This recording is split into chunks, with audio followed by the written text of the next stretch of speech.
Il y a 2 semaines, nous étions au chapitre bête de Shemot, verset 4 guillemets. C'est bon. Je reprends. Vayehi bayamim arabim haem, vayamot meler Mitzrayim, vayanchu ben Israël min avoda, vayizaku, vatal shavatam el Elokim min avoda. Ce fut dans ces jours nombreux-là, mourut le roi d'Égypte. Les enfants d'Israël soupirèrent du sein de leur labeur, ils hurlèrent, et leur supplique est montée vers la divinité du sein de leur labeur. Ça, c'est ce qu'on a vu, d'accord? Avec la question que si le roi d'Égypte meurt, pourquoi ils hurlent? Hein? On avait répondu que c'est pas qu'il était mort physiquement, il était mort dans sa sensibilité, que c'était le comble de l'horreur. Et on en avait développé pourquoi fallait-il attendre le comble de l'horreur pour que Dieu décide de sauver les enfants d'Israël. On a répondu parce que jusque-là, ils s'habituaient à leur malheur et bon, ils ne demandent pas. Voilà. Bon, on a développé. Verset Kavdalet. Vaishma Elokim et Nalkatam, Vaiskor Elokim et Brito, et Avram, et Yitzhak, et Yaakov. Dieu entendit leur gênement. Dieu s'est souvenu de son alliance avec Abraham, avec Yitzhak, avec Jacob. Vayar Elokim et Ben Israël, Vayeda Elokim. Dieu vit les enfants d'Israël et Dieu sut. Là-dessus, on a développé aussi Rachid dit Nathan ena belibo liom yad. Il a dit Nathan alem lev Elohim benav. Il a su, c'est-à-dire il a donné son cœur, il ne s'est pas détourné. C'est une expression très très puissante que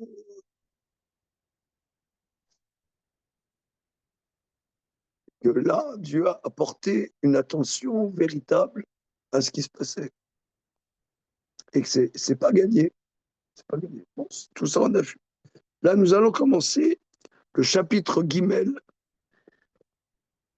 Et ça va être opération sauvetage. Opération délivrance. Ouais. En anglais, c'est mieux.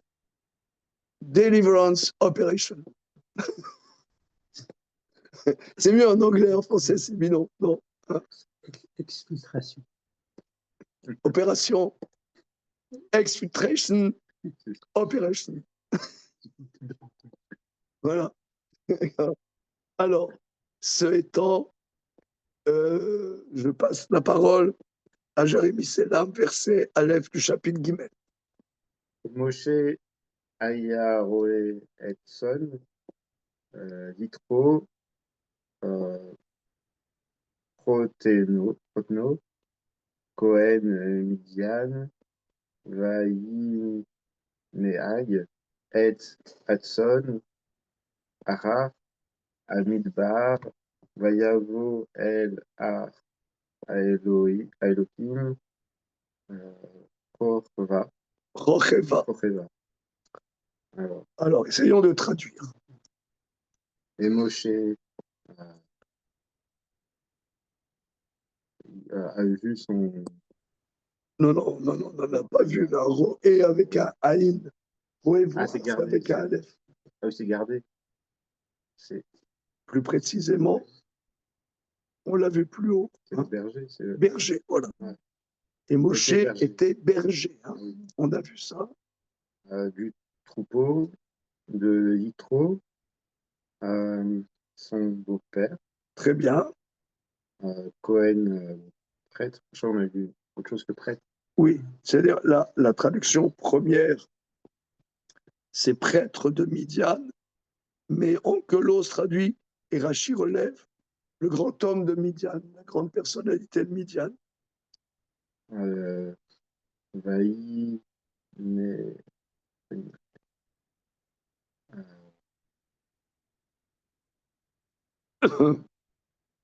rappelle plus. Comment? Je ne me rappelle plus. Alors, selon mon habitude, évidemment, tu connais ce mot. Ah, oui, oui. Oui, Et vous connaissez ce mot. vaï. Nahag, c'est le conducteur. Comment? Nahag, c'est le conducteur. C'est Ah, conduire. c'est ça. Ouais, Nahag, en hébreu moderne, le conducteur de l'autobus, le conducteur du taxi, etc. Nahag. Mais il y a un mot aussi que tu connais, qui est de la même série. Si tu sais, je vais le dire, tu dis, mais oui, mais c'est bien sûr. Mayan, Il y a le mot minag, qui c'est qui a dit Minag? c'est moi. Ah oui, mais il y a le mot Minag. C'est quoi? Ouais, Une coutume, une habitude, un minag. Une coutume, une habitude. Tu connais ce mot minag? oui, oui, bien sûr. N'est-ce pas que tu connais? Oui. Alors, qu'est-ce que tu me dis que tu connais pas? Ah, il me dit, il connaît pas. Tu connais, tu vois? Donc, regardez. L'hébreu, c'est la langue que vous connaissez. Moi, par exemple, je vais apprendre le chinois. Je ne pense pas que je connaisse. Je ne pense pas. Mais l'hébreu, c'est la langue que vous connaissez. Donc là, tu vois, minag, c'est-à-dire c'est une conduite. Nous avons l'habitude de faire, c'est une conduite, on se conduit comme ça, c'est un minag. Donc, conduire, na'ag, conduire, c'est conduire. Alors, donc, Moshe était le berger du troupeau de Yétro, son beau-père, le grand prêtre, le grand homme de Midian, Vainag et Tatson, Arar Amidbar. Il conduit Conduisis, c'est bien. son troupeau après Oui. le désert. Ah, alors, arrête sur image. Il conduisit le troupeau après le désert.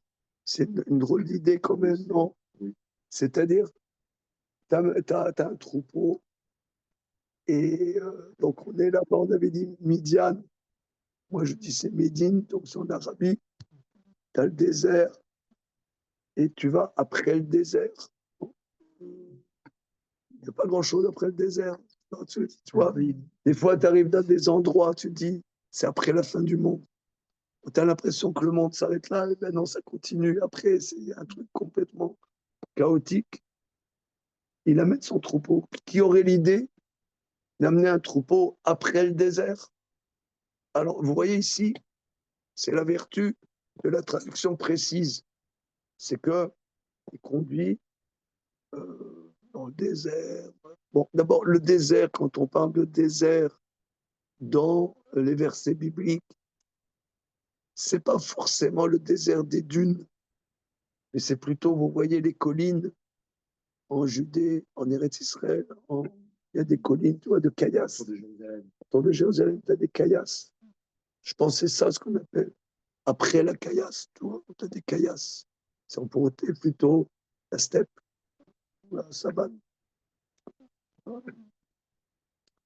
Voilà, donc il conduit son troupeau après le désert. Donc là, c'est une anomalie qu'il va falloir décrypter. Donc il conduit le troupeau après le désert. Vayavo elar Elohim choreva. Et il alla Oui, à la montagne. Non, oui, oui, à la montagne. à la montagne. Ar, c'est la montagne. Dieu. Revoir. Choreva. Alors, analysons ce mot. Chorev, c'est un lieu dit. En réalité, Chorev, c'est un des noms du mont Sinaï. Chorev, c'est un des noms du mont Sinaï. Donc là, il va avec son troupeau, il arrive à la montagne de Dieu. Rachid dit, c'est la montagne où plus tard, il y aura la révélation du Sinaï. Et cet endroit, s'appelle Sinaï, ou bien Chorev. La Gemara, en traité Shabbat, demande quel est le vrai nom de Sinaï. Est-ce que c'est Chorev? Est-ce que c'est Sinaï? Donc, quel est le vrai nom? Et l'autre, c'est comment dire, un qualificatif. Maintenant, Choreva, le et à la fin, c'est la destination. On voit souvent ça. Hein. Par exemple, Mitzrayma, il descend en Égypte. Mitzrayim, c'est l'Égypte. Mitzrayma, c'est en Égypte. Le et à la fin est le signe de la destination. Donc, il arrive à la montagne de Dieu à Horeb. Le A en français et le et à la fin du mot hébreu. OK? Mais que signifie le mot Horeb? Comment?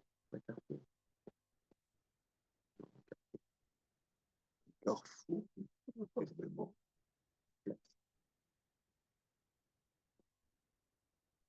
Rechov. Ah, c'est bien.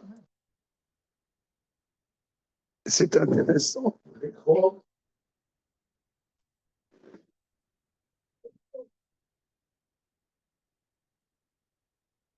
En hébreu moderne, c'est bon.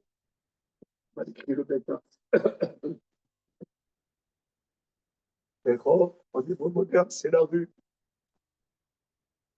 En hébreu biblique, c'est la place, la grande place.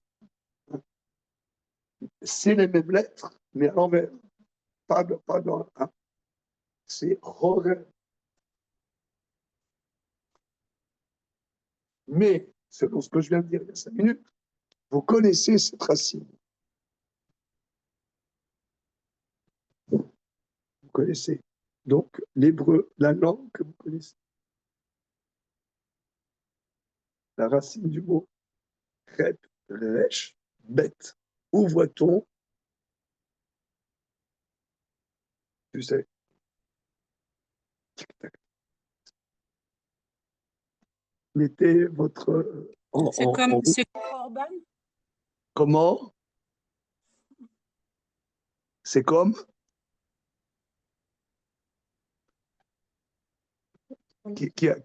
Comment, Cathy?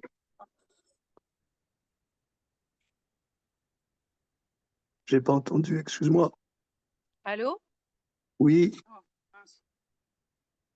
c'est comme?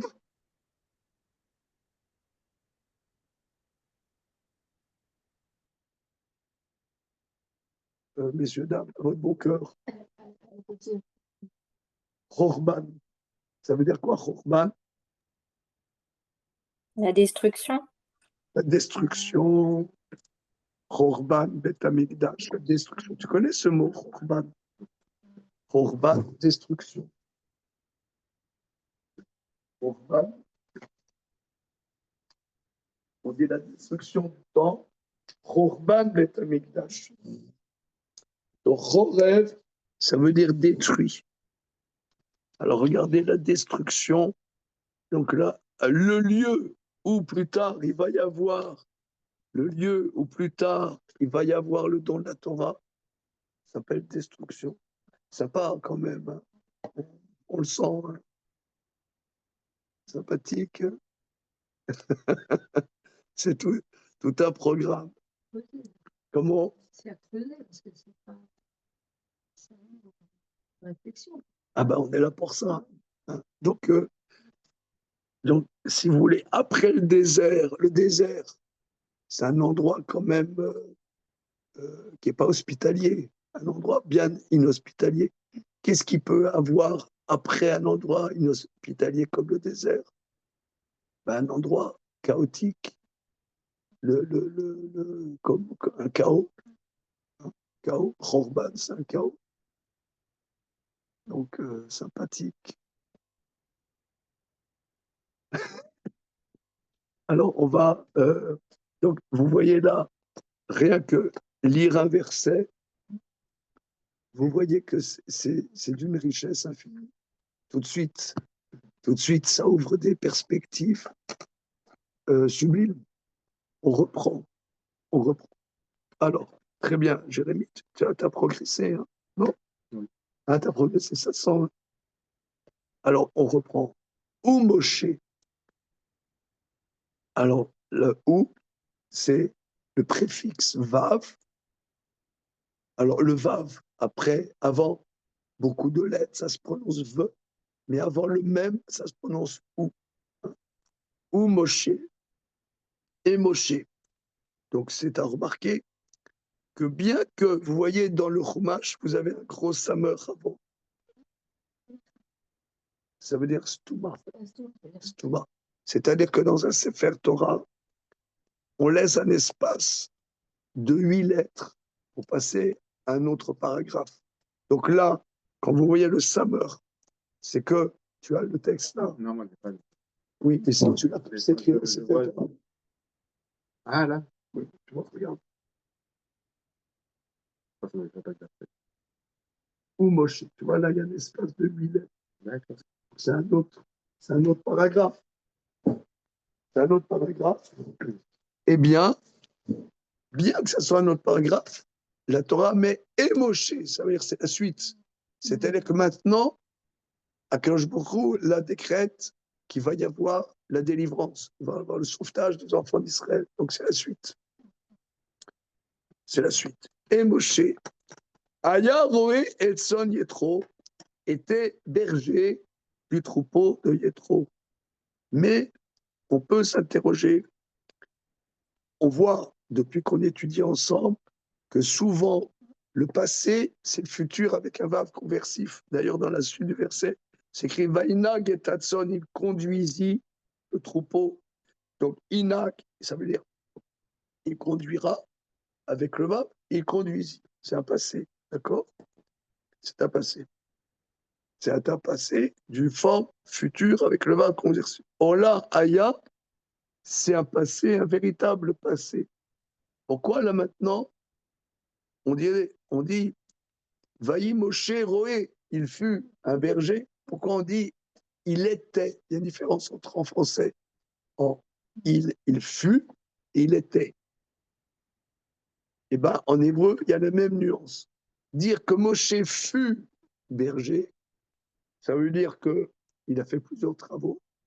Il était camionneur, ensuite il était videur dans une boîte de nuit, ensuite il était, comment dire, auto-entrepreneur dans l'informatique. Et après, il a été berger.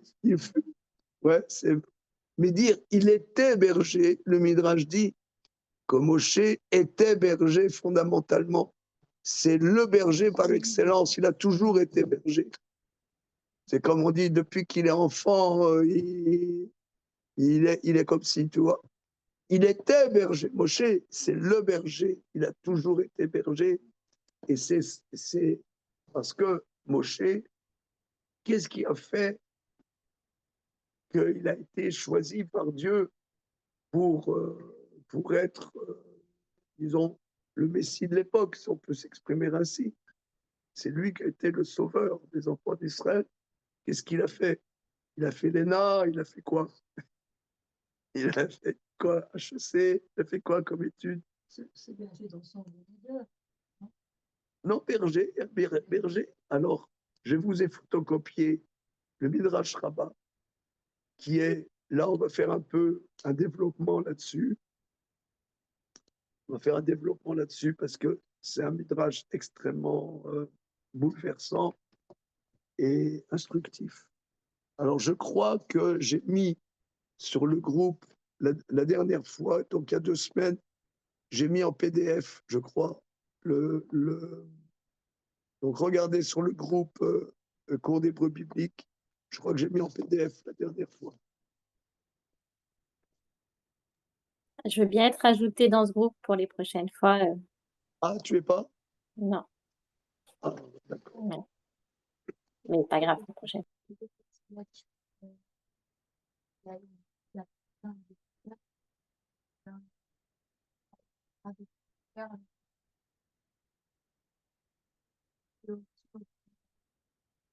Il est proche, il est proche, il est proche de ce qui se passe. Hein. Ça, c'est Voilà. aussi Ah, très bien, il y a une proximité absolument, c'est très juste. Mais on va voir ce midrash, je l'ai déjà passé. Alors, Joël, je te mets tout de suite sur le groupe. Excusez-moi une seconde. Petite seconde.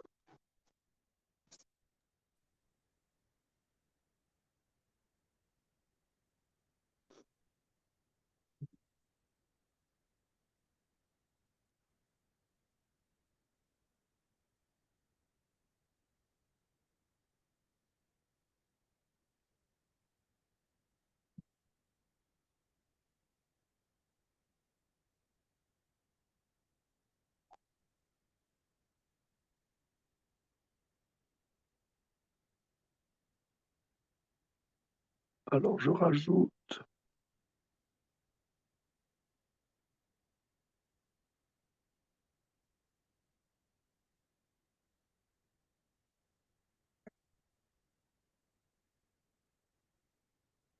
Ah, Ouais, super, et merci. je vous renvoie PDF. Eliaou l'a mis en commentaire pour tout le monde sur Ah, c'est parfait. le Zoom. C'est parfait. Merci beaucoup, Merci les amis. Ok, c'est bon. Est-ce que techniquement ça va? On se voit là, c'est bon? Bien. Alors, le Midrash Rabbah dit comme ça. Il y a beaucoup de Midrashim là-dessus. Davar Acher, donc en bas de la première feuille, vous avez Gimel, Davar Acher. Autre explication.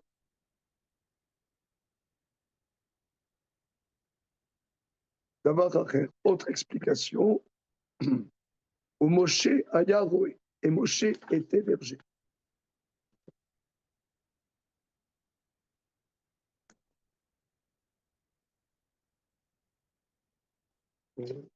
Non, c'est le bête, pardon. La lettre bête. Où Moshe a Yahweh, et Moshe était berger.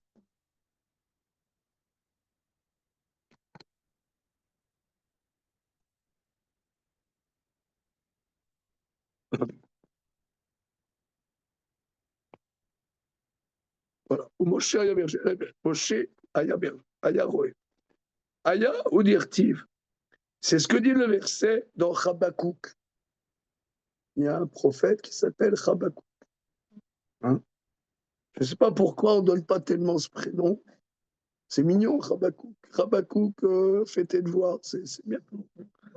Alors, un prophète s'appelle Habakkuk. Le verset dit Hachem Echal Koshu. Alors, je vais vous lire le verset intégralement, deuxième chapitre de Habakkuk.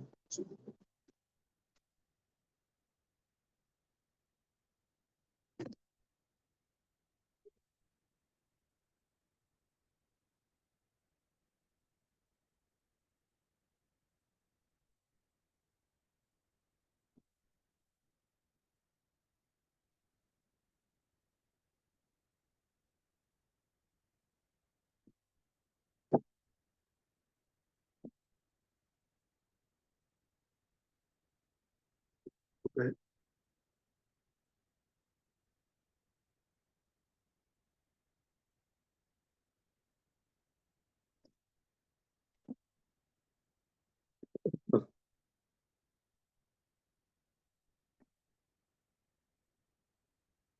C'est dans ce qu'on appelle Tréassa et les 12 petits prophètes. Petits parce que quantitativement, leur prophétie est petite. Ce n'est pas au niveau du contenu.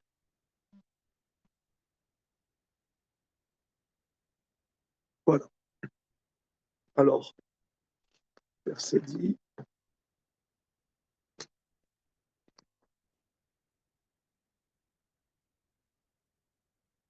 Verset dit. Hachem Bechal Kosho.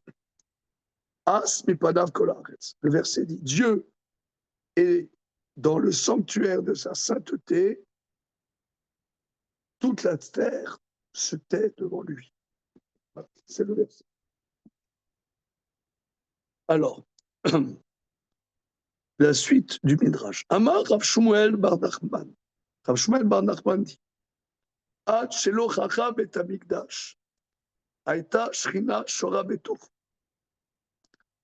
Tant que le Bet Hamikdash n'était pas détruit, vous voyez, détruit, c'est charav. Hein, le mot que nous venons de voir. Donc, ce qui est bien dans cette édition du Midrash, c'est qu'il y a les voyelles. Donc, avant que ne soit détruit le temple, vous voyez, charav, détruit, avant que ne soit détruit le temple, la présence divine résidait dedans. Chez Néma, comme dit le verset dans Teilim, Hachem Echad Koshu. Donc, on a le même verset dans Teilim. Excusez-moi, je vais chercher Teilim parce que maintenant, on a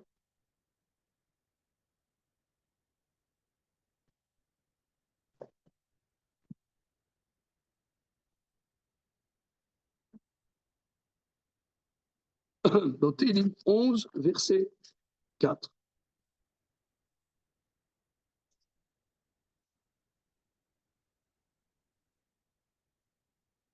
Je vous lis dans les psaumes 11, verset 4. Le verset dit comme ça Hachem Echad Kodsho, Hachem Bashamaim Kiso, Enav Ichezu, Afapav Ifranu Bene Adam. Dieu est dans son sanctuaire Kadosh. Dieu, son trône est dans les cieux, ses yeux regardent, ses paupières testent les hommes. Hachem Tzadik Ifran, Dieu teste le juste. Veracha ve'oev Hamas, Sana Nafsho. L'impie est celui qui aime la violence, son âme déteste. Voilà, ça c'est les versets. Alors, regardons comment le Midrash va décortiquer ce verset. Donc, le verset dit Hachem Echad Kodsho, Dieu dans son sanctuaire Kadosh. Son sanctuaire Kadosh. Mais chez Rara Bet Hamikdash, quand le temple a été détruit, Nistalka Ashechina Lashabaim. La présence divine s'est retirée dans les cieux. C'est la suite du verset. Hachem Hashamim Mechin Kiso. Dieu, dans les cieux, a préparé son trône. Bon, il est très loin. Où est Dieu? Est-ce que y a un lien avec Dieu ici sur terre? Question qu'on peut se poser. Oui. Ah, mais- Parce que sa création dit par lui. Donc, parfait. Oui, mais alors c'est pas ce que nos maîtres disent. Hein? Ils disent que quand il y a le temps, il y a la Shekhinah.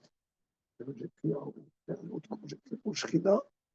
Il y a la Shekhinah, la présence divine se révèle quelque part. Mais c'est peut-être une autre dimension. Oui, alors c'est ça. Il y a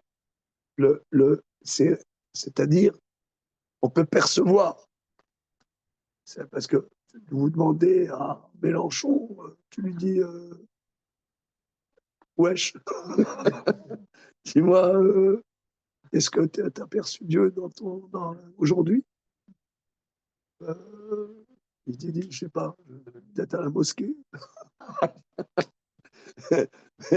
Non, ce que je veux dire, il y a beaucoup de gens qui ne reconnaissent pas Dieu. Je sais pas, vous en avez peut-être, moi j'en ai rencontré. Hein? Où est-ce que la présence divine est perceptible?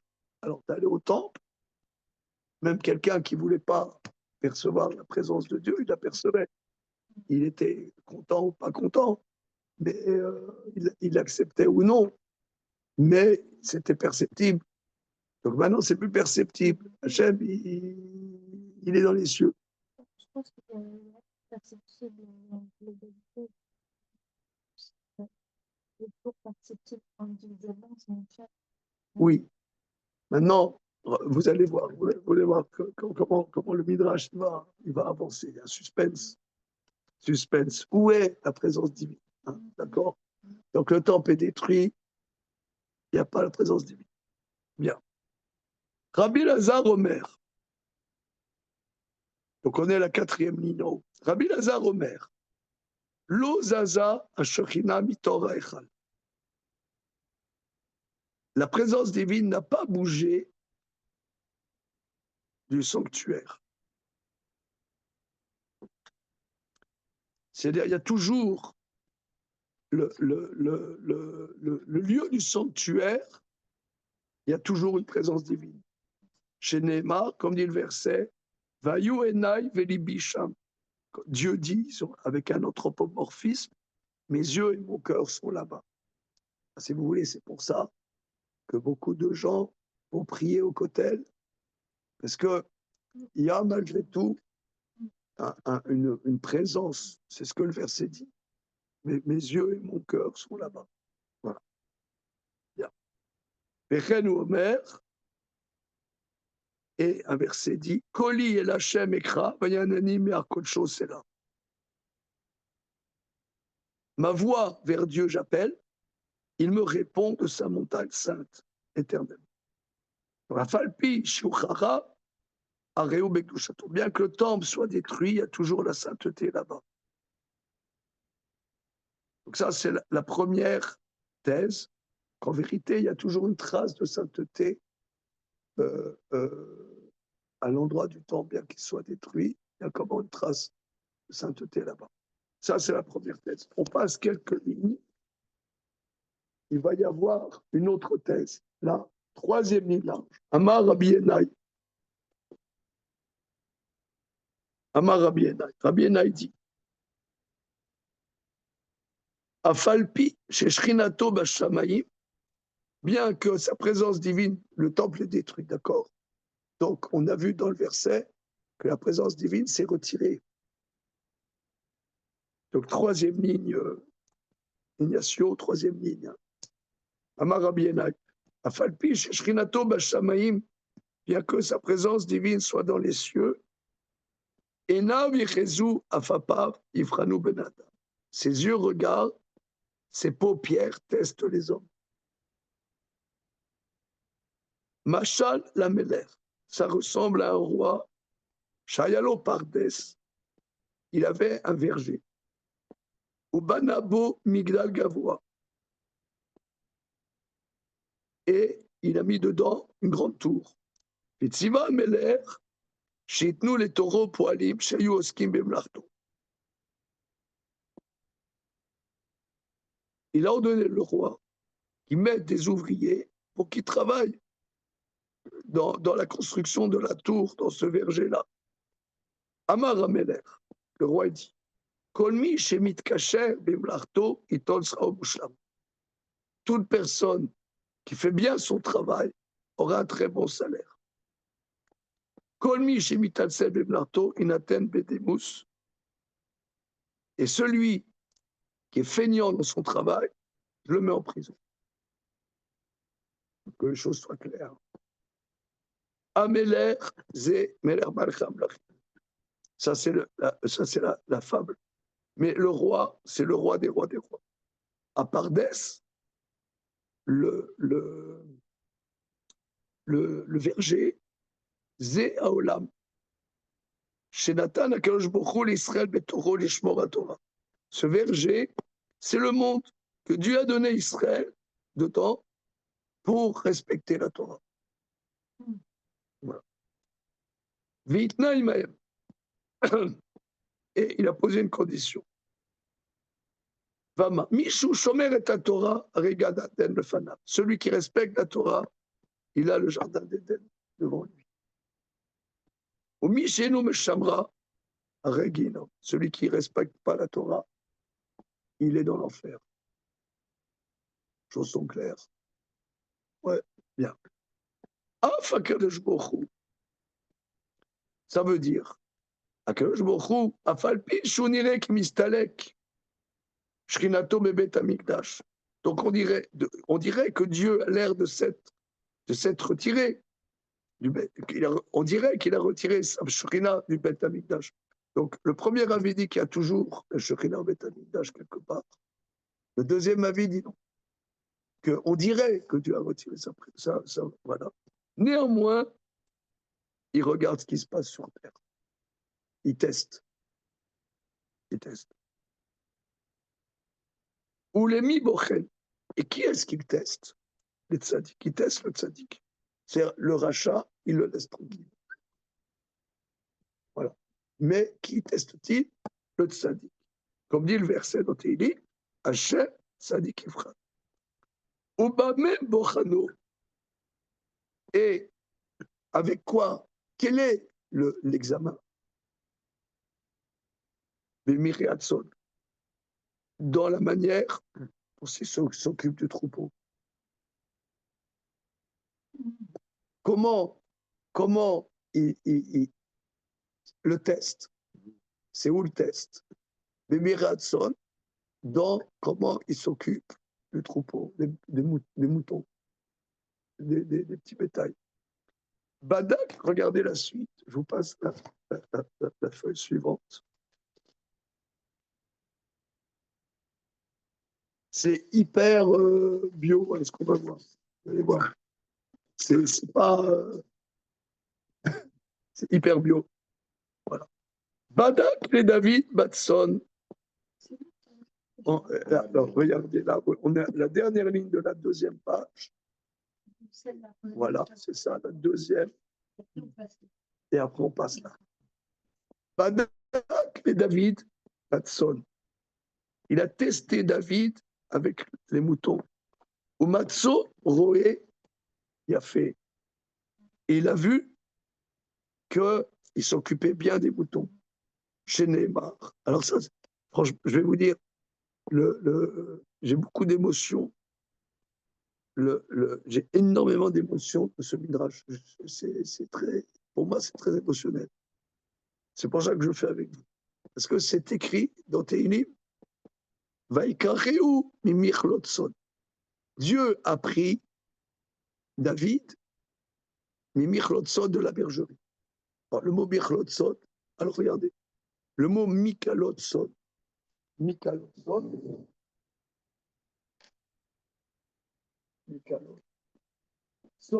c'est le petit bétail.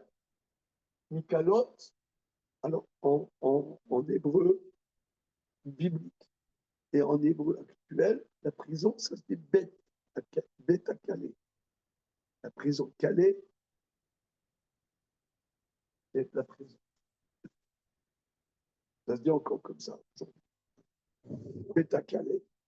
Car Calais, c'est bloqué.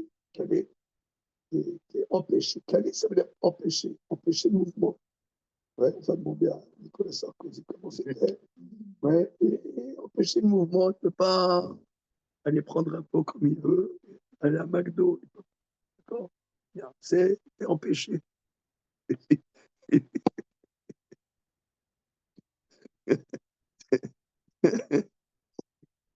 Ok, c'est ça la prison. C'est Calais, t'es empêché. Voilà. Mais le verset dit dans Télim, Dieu prit David, Mimikalotson. Alors évidemment, la bergerie, c'est ce qui contient le petit bétail. Hein, voilà. Mais néanmoins, le Midrash va dire, mais pourquoi le verset, il a pris David de la bergerie. De l'enclos, quoi. De l'enclos, oui. Mais qu'est-ce que ça nous apprend, ce verset? Il va nous dire comme ça. Maou mimiklotson. Qu'est-ce que ça veut dire mimiklotson? Comme on voit au sujet du déluge, je vais caler à Geshem. La pluie dans le déluge s'est arrêtée. Quand le verset dit que la pluie du déluge s'est arrêtée, c'est qu'il va caler à Geshem. C'est-à-dire qu'il y avait la pluie et Dieu a arrêté la pluie. Caler, c'est arrêté. Comme on dit quelqu'un, il a arrêté, il est en garde à vue. Ouais, donc c'est ça, il a arrêté, il est arrêté. Voilà. Alors qu'est-ce que ça veut dire que David, il a été pris de l'arrêt des moutons? Il faut dire pas seulement les bergeries, mais l'arrêt des moutons. Ayamoneak dolim ipnak tanim. Parce que quand ils arrivaient dans un pâturage, il y avait des moutons sur les forts, des moutons forts. Ils passaient devant tout le monde, ils comment dire, bousculer les petits moutons. Il n'y en avait que pour les balèzes. Mais comme dit le bon Charles Darwin, c'est la lutte le plus fort. Ouais. Alors qu'est-ce qu'il faisait? Les moutons forts, il les empêchait, il laissait partir les petits moutons et les vieux. Une fois qu'ils ont, qu'ils ont brouté, les forts, il les lâchait. Donc c'est Mimi Kalotsot, il les empêchait, empêchait les moutons. C'est ça. Ayamonea Agdolim Ipnaktanim. Il empêchait les grands devant les petits. Ayamotsi Aktanim Lirot. Il sortait les petits moutons pour qu'ils paissent, pour qu'ils broutent l'herbe tendre. Parce qu'ils sont petits, voilà. Ensuite, les vieux moutons, Kédé Chérou et Seb Abinodit, pour qu'ils broutent l'herbe moyenne. Ensuite, il lâchait les jeunes, que ça faisait rien, l'herbe moins digeste, c'est pas grave. Voilà. Amar HaKadosh Baruch Hu, Dieu a dit, celui qui sait bien s'occuper des moutons, chacun selon sa force, Yavo Verebeami, qui viennent diriger dans mon peuple.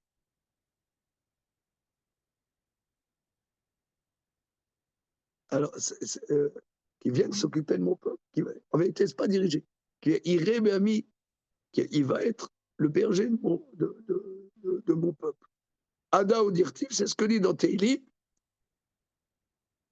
Miachar alot et vio lirot beyakov amo.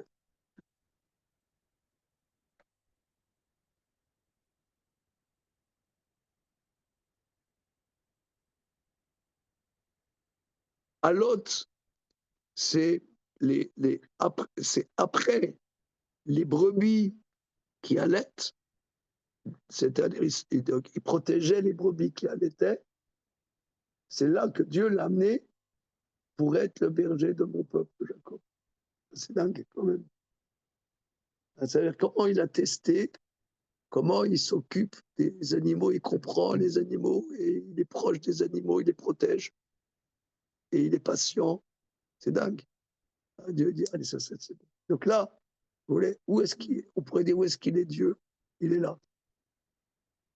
Aujourd'hui, il n'y a pas le temple, mais il est là. Comment quelqu'un, il est patient et il s'occupe, chacun selon sa personnalité, ses besoins, tout ça. Et là, c'est dingue quand même. Hein. C'est alors, Véa Moshe, de la même Moshe, Véa Moshe, Lo Bechano Akadosh Baruch Hu Ela Batson. De même Moshe, Dieu ne l'a testé qu'avec le mouton. Amrou Rabotenu, nos maîtres disent, que Shaya Moshe Rabbeinu alav Shalom roet sono shel Yetro bamidbar. Moshe était en train de faire paître le troupeau de Yetro, son beau-père, dans le désert. Bara Mimeno Gedi. Il y a un chevreau qui a fui. Je vous demande une seconde. Oui. Un chevreau a fui. Verat Sararav, il a couru après lui. Al-Shigal et Chassit. Alors, excusez-moi.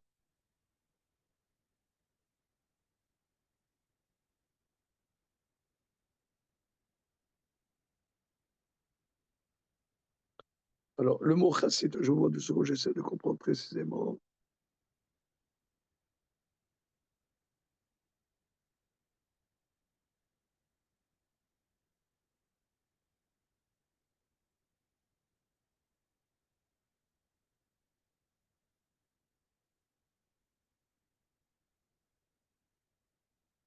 Alors, le marzo, le piouche marzo, il veut dire Chassit, c'est un endroit très sec.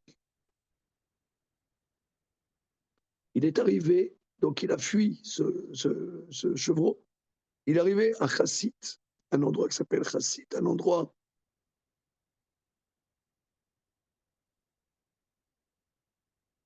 le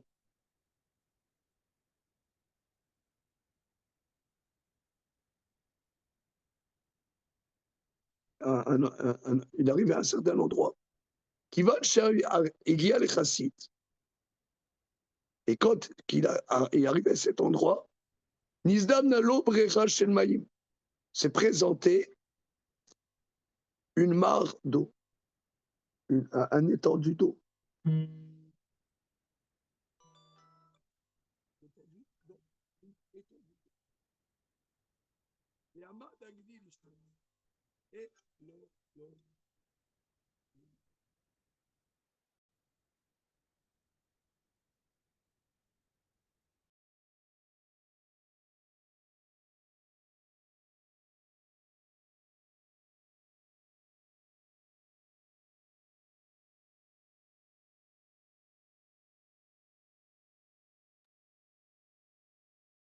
une seconde, excusez-moi. C'est bon? Ok, excusez-moi. Alors, il arrivait une étendue d'eau et le chevreau a commencé à boire. Qui va chez Moshe Etzlo. Quand Moshe est arrivé à côté de ce chevreau, Amar, il a dit Ani lo été yodéa sheratz shaita mipne samé. Je ne savais pas que tu courais parce que tu avais soif. Donc il a vu. Et un chevreau, il s'est cassé. Il courait, il courait, il courait. Moshe court après lui pour le rattraper. Il est responsable, c'est son job. Il ne doit pas perdre des moutons. Hein. Donc il y a un mouton, il part, etc. Et il voit, il y a une étendue d'eau en plein dans le désert. Et le mouton, il boit, il boit, il boit, il boit, il boit, il boit. Et d'ailleurs, moi, je ne savais pas pourquoi tu t'étais tiré. Je ne savais pas pourquoi. Mais je vois, parce que tu avais soif. Aïfata, tu dois t'épuiser. Tu dois t'épuiser, parce que quand tu as très, très soif, après que tu bois, ça fait un choc à l'intérieur. Il dit, tu es épuisé. Il l'a pris sur ses épaules, il est retourné vers son troupeau. Amar Akadosh Baruch, Dieu a dit, Yeshlera rachamim linok sono shel basar, rachamim linok sono shel basar vadam, car chayecha shata tiré soni Israël, avait Omer Moshe Ayapot. Dieu a dit, tu as la pitié pour t'occuper du troupeau d'un être humain, ton beau-père en l'occurrence. Eh bien toi, tu vas être le berger de mon troupeau Israël, comme dit le verset, Moshe était berger. Donc c'est the berger. Ouais. Comment on dit en anglais? Shepherd. Ouais. En anglais, c'est mieux. Je sais pas, ça fait gospel. C'est shepherd. Moi, c'est shepherd. Alors voilà, le berger. Alors, on est interloqué. Parce qu'il y a 2 ans, il y avait les éclaireurs israélites qui m'avaient demandé de faire des cours sur l'écologie dans la Torah. Bon, ouais. Alors, le premier cours, j'ai rapporté ça. Parce que c'est quand même incroyable, c'est vachement écolo. Non, je sais pas. Non, hein, pas, hein, c'est Mimi tout plein. Maintenant, on pourrait dire pourquoi ils sont testés dans dans le troupeau. Tu pourrais dire, je ne sais pas, moi, ils sont testés parce qu'ils sont instituteurs d'une classe de CP. C'est aussi du boulot, non? Ils étaient bergers, voilà. Tous les personnages centraux de nos traditions étaient bergers. Hein, tu as les patriarches, David et Moshe. Donc, c'est vraiment les personnalités centrales de la construction d'un Israël. Pourquoi? Et le Midrash ici, il est très bouleversant. C'est-à-dire que Dieu, il s'occupe de quoi actuellement? Il s'occupe de ça. qui s'occupe des moutons. Pourquoi on ne dit pas qu'il était, pourquoi on dit pas qu'il était un bon moniteur dans une colonie de vacances? Peut-être, hein. Moi, ça me... Parce que les animaux, c'est déjà, etc. Pour être ailleurs. Donc, pourquoi, chaque être vivant à sa place, et en prendre soin, tout est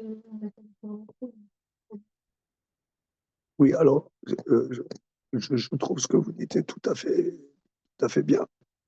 Que pourquoi les animaux? Donc vous dites très bien, parce que les animaux, ils ne parlent pas. Donc c'est vraiment du vivant brut. C'est du vivant. Il faut vraiment porter son attention pour comprendre. Tu vois, un petit garçon, une petite fille te dit j'ai faim. Ouais, j'ai faim, machin. Mais ok. Mais là, il y a pas. Il faut porter vraiment son attention. Voilà, je savais exactement. Donc là, c'est un niveau supérieur. Et ce midrash, où est quel jour? Où? Là, on ne le voit pas. On ne le voit pas. Où il est? Il est là. Il s'occupe il porte son attention à comment le tzaddik, en vérité, c'est pas un dirigeant, c'est un accompagnateur. Euh,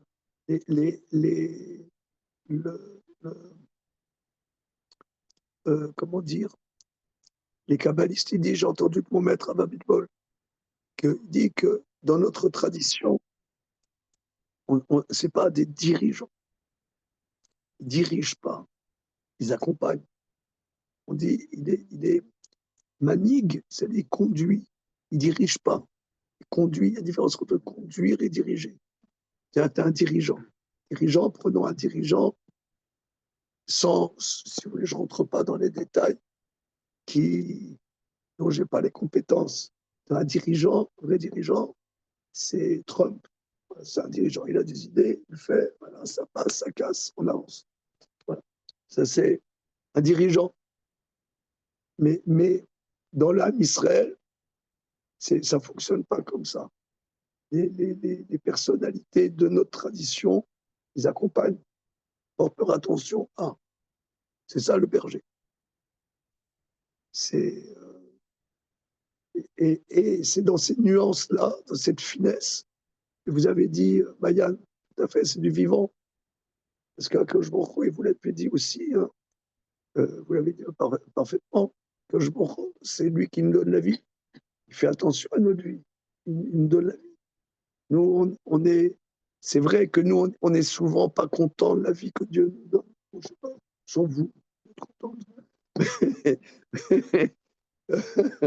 Mais la plupart des gens ne sont pas contents. Ils disent oui, je ne me sens pas bien, j'ai les pieds à plat plat. Ah, mon Dieu, que c'est embêtant d'être toujours patraque. Ah, c'est embêtant d'être toujours mal porté. On a toujours l'impression que ça ne va pas. Mais bon, le jour où on nous donne la vie, le jour est proche de nous, proche. Et on ne s'en rend pas compte de ça. On ne se rend pas compte. Et quand il y a des gens comme Moshe, comme David, qui se rendent compte de ça, alors, vous l'avez dit très bien, donc à je me retrouve, il est proche. Il est proche des personnes qui ont cette même attitude. Il dit c'est ça qu'il faut pour s'occuper de l'Israël. Donc vous voyez que les commentateurs disent que Moshe Rabbeinu, c'est le premier Goël, le premier qui va délivrer le peuple juif. Eh bien, le Mashiach est quelqu'un de ce type-là. Il y a un grand maître qui est décédé il y a une vingtaine d'années, Rav Shlomo Wolbe. Il dit dans le deuxième tome de son livre Aléchour, il dit que quand on voit les détails sur Moshe Rabbeinu, ça nous donne des détails de qui ça sera le Mashiach. C'est pas quelqu'un qui a fait l'ENA, les sciences politiques, Sciences Po, etc., école militaire, C'est quelqu'un de ce type-là, hein, qui porte son attention à ce que les gens ont besoin. Voilà. Je trouvais ça très, très émouvant. Voilà. Ce qui est important, c'est que là, on ne parle pas d'égalité, on parle d'équité. On lui donne plus à celui qui a plus de. Hein, que ce soit David ou le chevreau. Il va l'aider spécifiquement en fonction de. Ah oui, c'est pas C'est l'égalité. pas l'égalité. C'est pas l'égalité. Est-ce que quelqu'un il a plus Nous, on besoin? prône l'égalité et tout, mais là, c'est vraiment l'équité, quoi.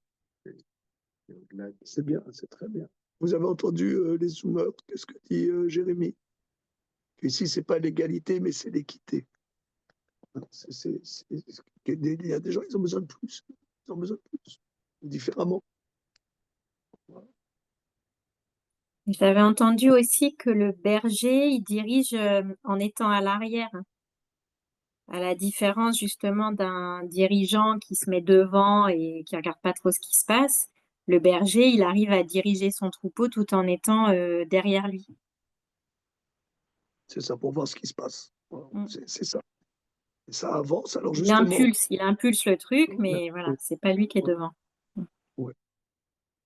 C'est extraordinairement profond. Alors, il y a un autre midrash très important. Là, j'ai plus beaucoup d'électricité. Petite seconde. Qu'est-ce qui se passe? J'en ai plus beaucoup.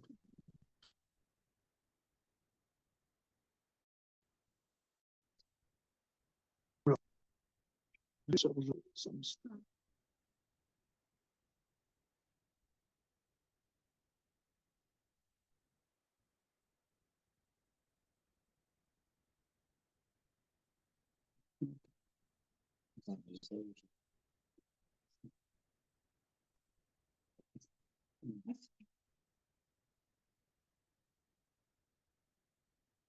Tu vois?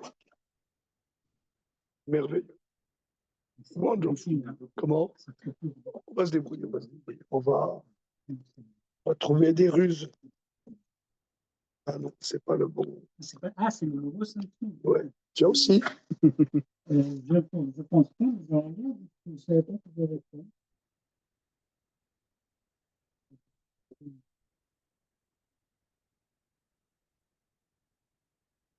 Ça, c'est la 5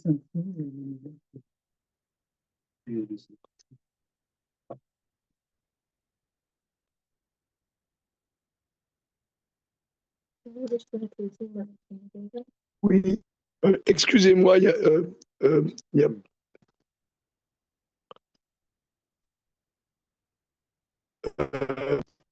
oui, ça va marcher.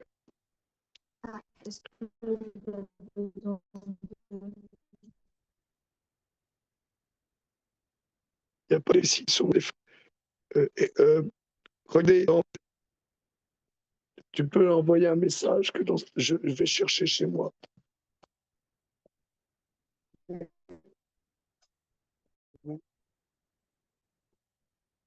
Si tu as le Zoom,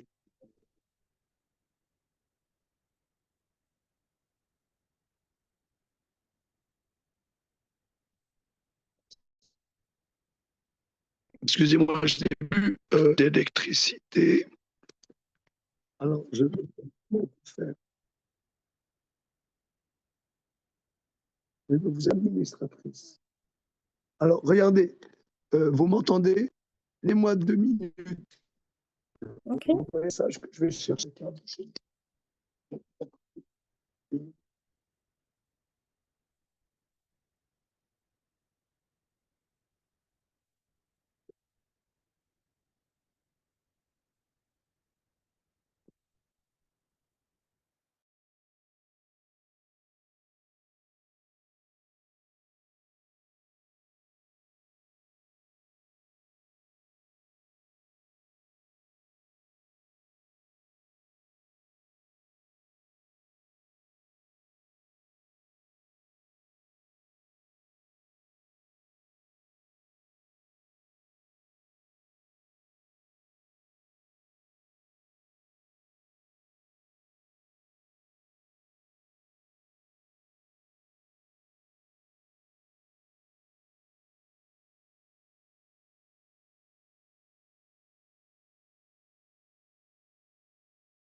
On va prendre l'enregistrement.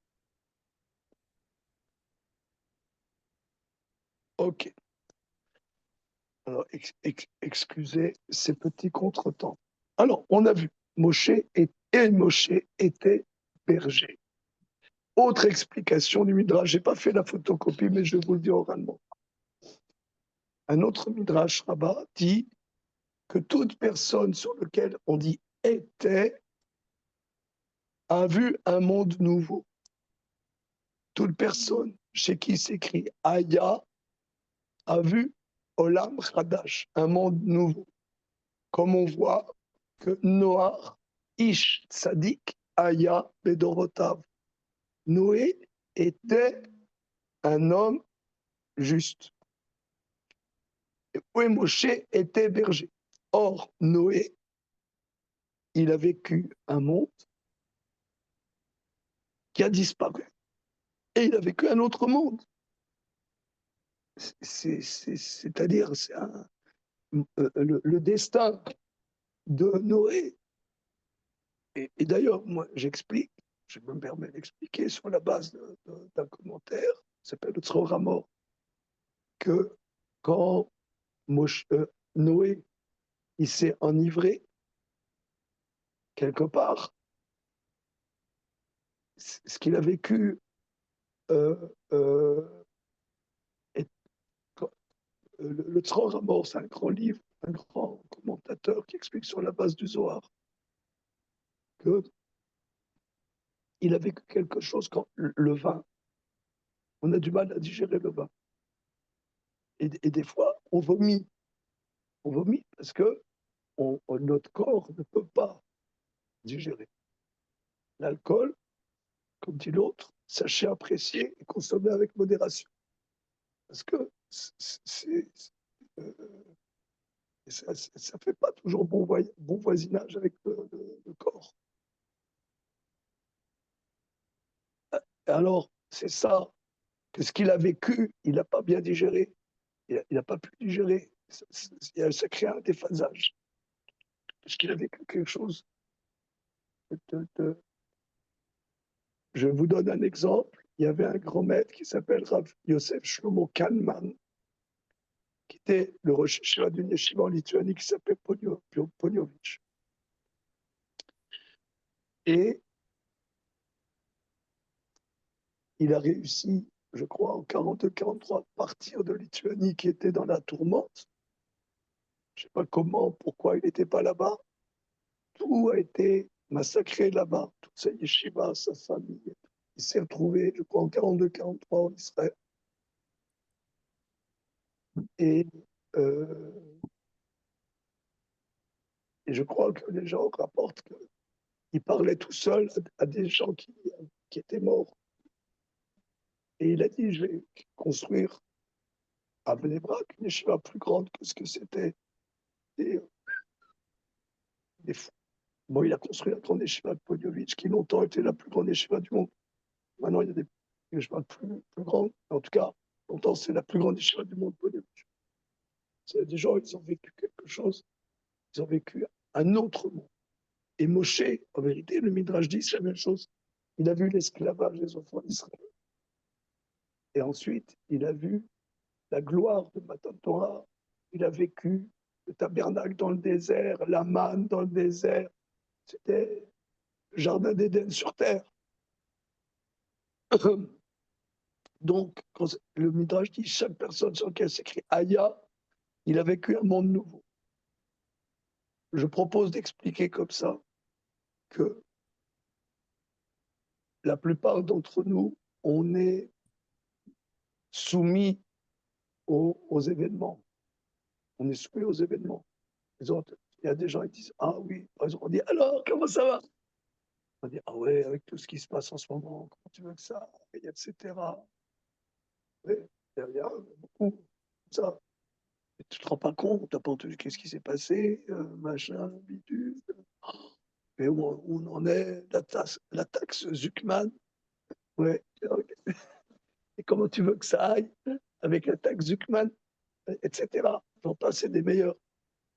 Mais quelqu'un, on pourrait dire comme Noir, qui a une démarche dans son existence, il est intemporel quelque part. C'est ça, il était, ça veut dire quelque chose qui va faire, qui va lui donner la force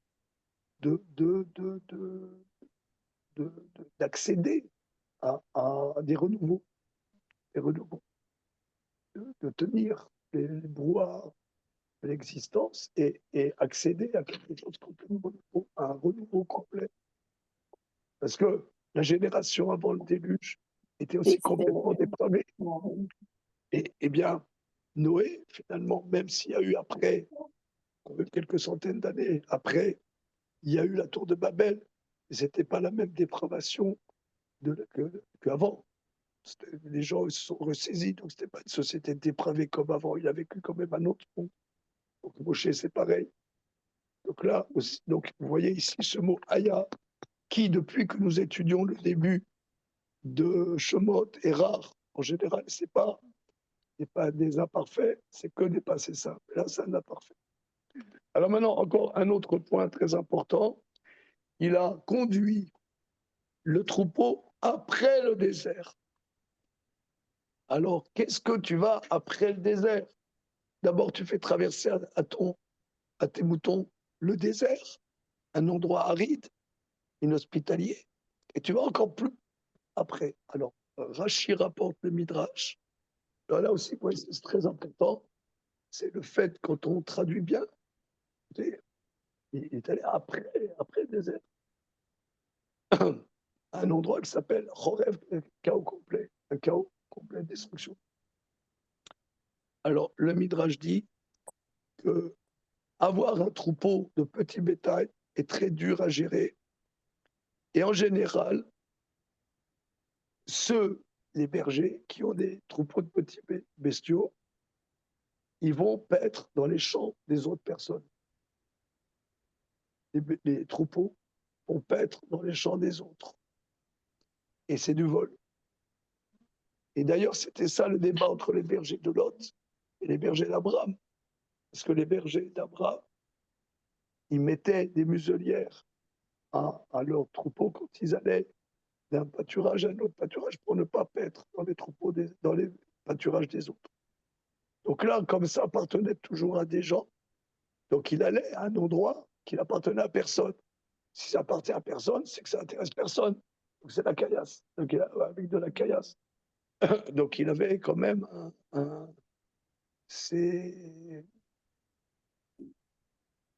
on voit qu'il avait pitié de son troupeau, mais il ne voulait pas voler. Donc ça le mettait dans des difficultés fondamentales.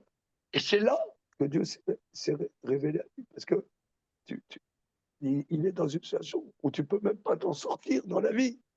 Donc Dieu se révèle à lui, justement dans cet endroit chaotique. Si vous voulez, pour moi, c'est une parabole de l'existence. Quand quelqu'un, souvent, il y a des gens, ils font des choses qu'ils n'aimeraient pas faire. On va dire, ils font des compromissions, ils font ils se compromettent ou ils se dire, je cherche un mot synonyme, des compromis, voilà. Ils font des compromis dans la vie.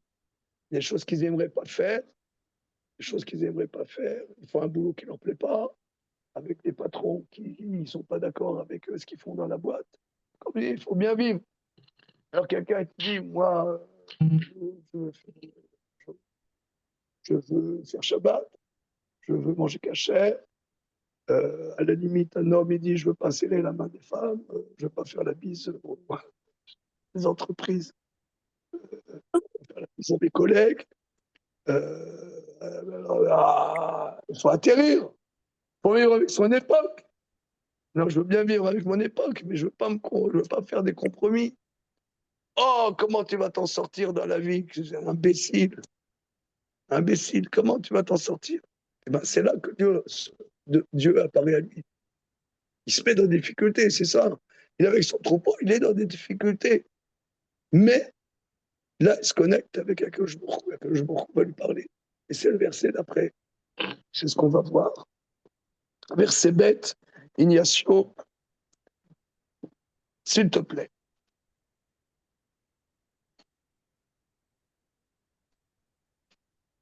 Je reprends une phrase, ce point, parce que je pense que c'est un point très important. C'est que des fois, il y a des pressions dans la vie. Des pressions que beaucoup, la plupart d'entre nous, on se dit, bon, il faut bien se débrouiller dans la vie. Hein, bien se débrouiller. Alors, quand tu te débrouilles, tu vas faire des choses que tu n'es pas forcément d'accord, tu vois, ou ça te convient pas. Alors, mais quelqu'un, il se dit, oui, mais moi, je veux faire quelque chose qui me convient. Qu'est-ce que c'est cet enfant gâté? C'est quelque chose qui te convient. L'attitude d'enfant gâté, ça. Il faut mettre la main dans le cambouis. Ce que Jean-Paul Sartre appelait les mains sales. Il faut un peu se salir les mains, non? Quelqu'un, il dit, non, mais je veux pas ça. Comment tu vas t'en sortir? Eh ben, alors, Nachmanide a écrit un livre dont il parle de ça, justement, que Moshe, dans le désert, il était dans une réflexion d'où vient la parnassa, d'où vient la subsistance. Eh ben, c'est la réponse, c'est le verset que nous allons lire tout de suite.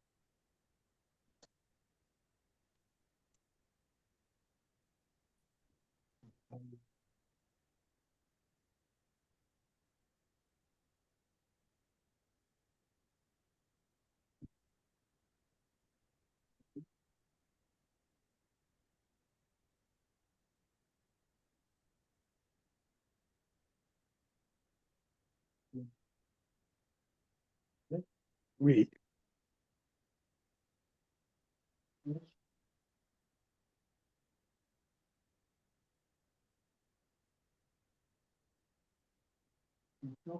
Oui.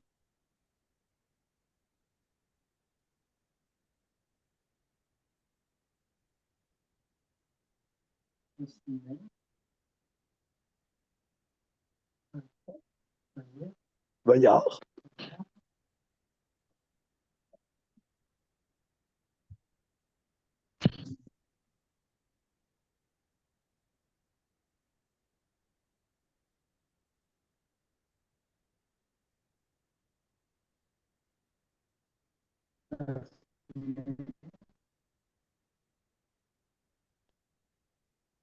Boer.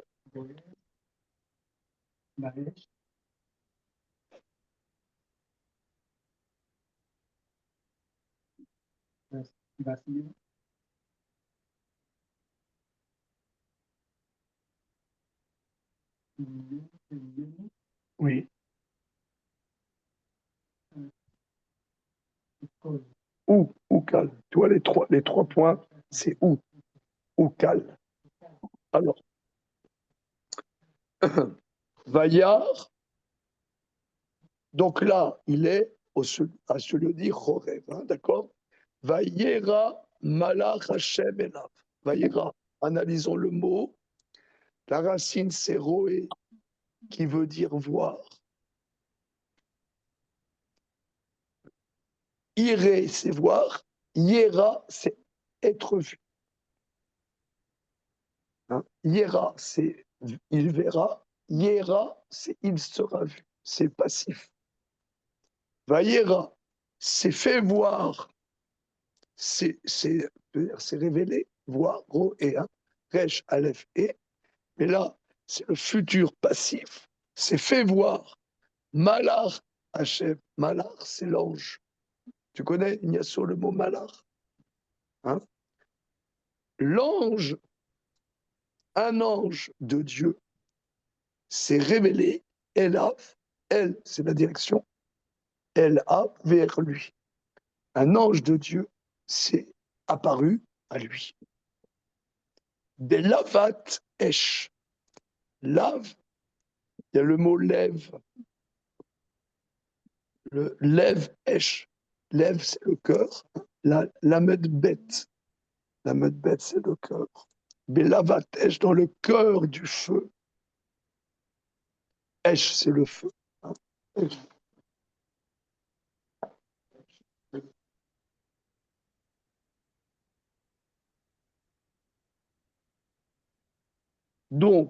s'est révélé un ange de Dieu à lui, Bélavat, lève dans le cœur du feu, Mitor Asné, Mitor, Tor, c'est l'intérieur, de l'intérieur du Sné, le Sné, c'est le buisson. Donc, il y a, vous voyez la scène, en français, ça s'appelle buisson ardent. Hein. Il y a un buisson qu'on est dans le désert. Hein. Et dans le désert, tu n'as pas des arbres. Tu as des arbres rabougris. Tu as un truc complètement rabougri, bidule. Et de ce tas de végétal rabougri, il y a un feu. Et de l'intérieur du feu, il y a un malheur qui se montre. Alors, à quoi ça ressemble, un malheur? Je sais pas, peut-être vous savez. Et Vaillard. Donc là maintenant, vous voyez, Yera, c'est passif. Hein? Vaillera, c'est passif. Maintenant, Vaillard, ça c'est actif. Vaillard, il a vu, il vit. Donc c'est maintenant, c'est Moshe qui voit. Vaillard, il voit. Veiné, iné, ça veut dire quoi? Et voici. Vous connaissez le mot veiné? Où est-ce qu'on voit le mot iné? Voilà, iné matov umanayim, shevet achim gam yachad.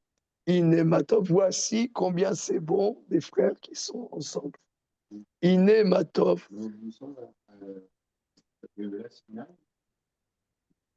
Si, c'est le mot sné. Alors, Jérémie demande à raison que le mot sné, que j'ai traduit par buisson, c'est le même mot que Sinaï. Hein?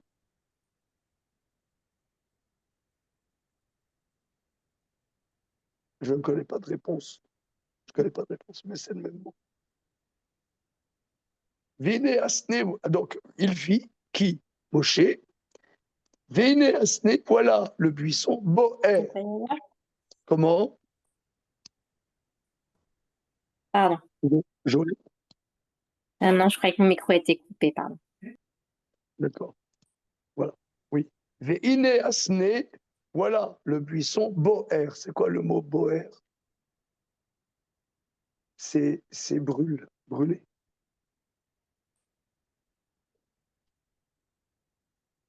Voilà le buisson brûle, Baesh, dans le feu.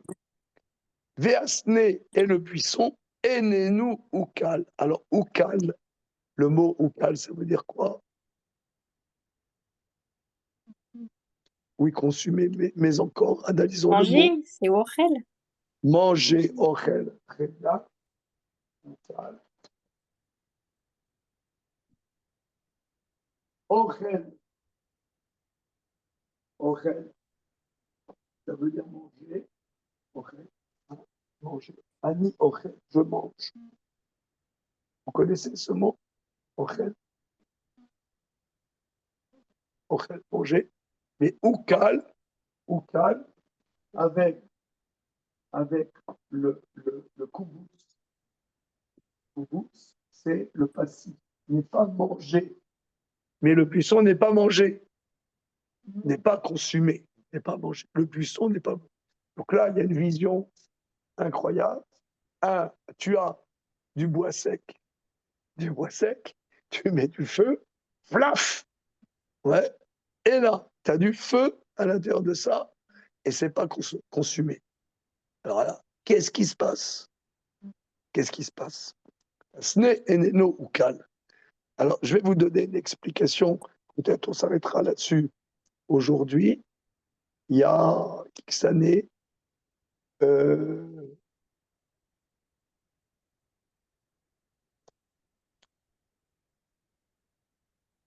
il y avait rue des Rosiers, il y a 35 ans, un coiffeur juif qui s'appelait Layani. À quel âge sans indiscrétion? 18 ans. D'accord. Bon, alors en tout cas, bon, donc, il y avait rue des Rosiers, il y avait maintenant, il y a plus, nous, avec mon épouse, quand on arrivait dans la région parisienne, rue des Rosiers, il n'y avait que des trucs juifs.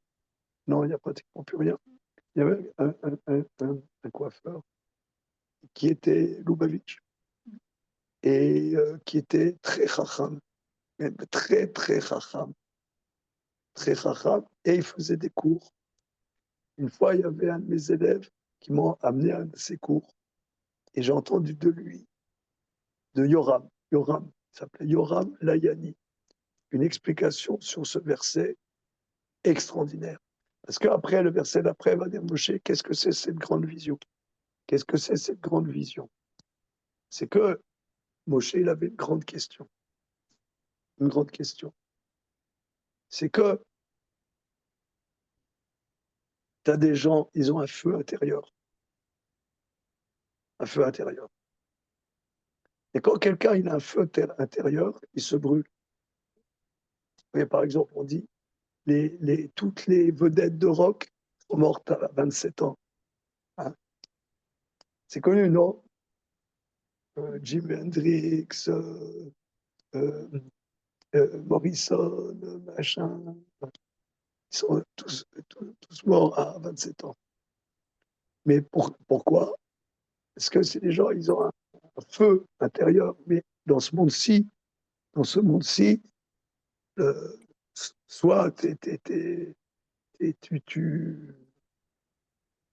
as éteint ton feu, et puis tu vis la vie comme tout le monde, voilà. Ou alors, tu as un feu intérieur et c'est difficile à vivre et même ça brûle, ça consume. Et là, il voit un feu qui ne détruit pas. Il s'est dit, qu'est-ce que c'est que ça? Et c'est ça la Torah. Par la Torah et les mitzvot, ça nous permet que le feu de notre neshama, d'ailleurs, la neshama, le terme neshama, en hébreu, la racine du mot neshama, c'est quoi le mot neshama? Neshama, la racine du mot neshama, c'est l'inshom, c'est respirer. L'inshom, c'est respirer. Noshem, c'est respirer. Mais on peut dire que le noun ne fait pas partie de la racine, et le mot neshama, c'est du mot shemama, qui veut dire désolation.